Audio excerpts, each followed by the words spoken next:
New Year's Day Blues. New Year's Day Blues. Okay. New Year's Day Blues. New Year's Day Blues. It was New Year's Day. Surprise, surprise. I was playing guitar, and I had this great guitar. It was a Banner Gibson LG2. It was built in 1942. It just sounded great, and I got into this mode of like, man, I'm just like that lick. I was like, man, that's just.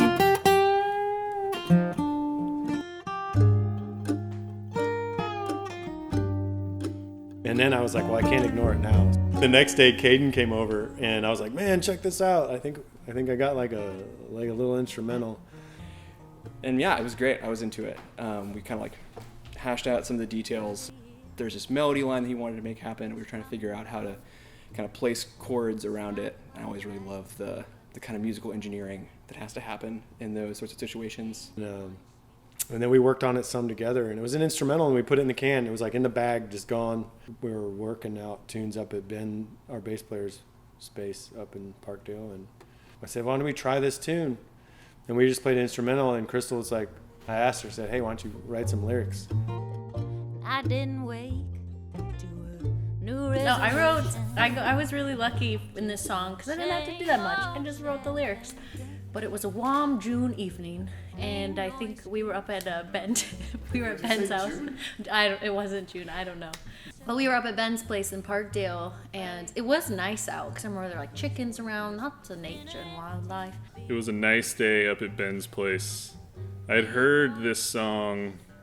I hadn't really worked on it yet, but I'd heard Joe and Kaden working on it. Everyone's saying it was in spring, but it could have been spring. Could have been late winter. We got nice days here. And I was doing my best to talk everyone out of this song for a lot of reasons. It's in B flat. I hate B flat. Playing in that key is probably my least favorite one. But we went through with it. This band really formed out of kind of playing bluegrass and playing stuff that's very like 1-4-5, pretty straightforward chord progression. You know, all the songs kind of have a chord progression that's like taken off the shelf, and you just apply it to whatever you're trying to say.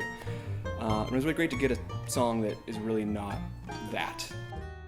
It's quite different than what we usually play. My first instinct in working on tunes, is like just simple, super simple bass line. And it was fun to go from not playing a walking bass line to easing more into a walking line. It was really nice to kind of expand that vocabulary in my bass playing. I knew the name of it was New Year's Day Blues. I was like, what would that look like? Like a sad person the next day, a little bit hungover, probably going to watch Netflix and eat dinner alone. And then what was cool about it is it's really like a call and response. There's some call and response stuff in there that somehow inexplicably never made it onto the record. So it's like another year has come and gone. Another year has come and gone. Not quite right, but it's not quite wrong. Not quite right. Not quite wrong. It was a fun write. It was a nice day, and in like 10 minutes I had it. It was like done. Repeat the line and get out of there. So kind of expedited this one. This is the first like true collaboration of lyrics and music in our band, and so it's really cool that it's on the record. I'm really, really grateful for it and really proud of it.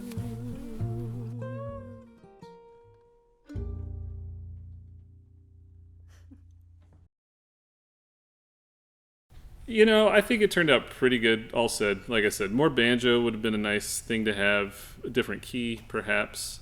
I don't want to paint a picture as though I'm unhappy or that, I'm somehow difficult. Had there not been any banjo on this song, I don't know that it would have ever seen the light of day. So I'm pretty proud of my performance overall. And I look forward to recording more of my songs. Otherwise, thanks for listening. Appreciate it.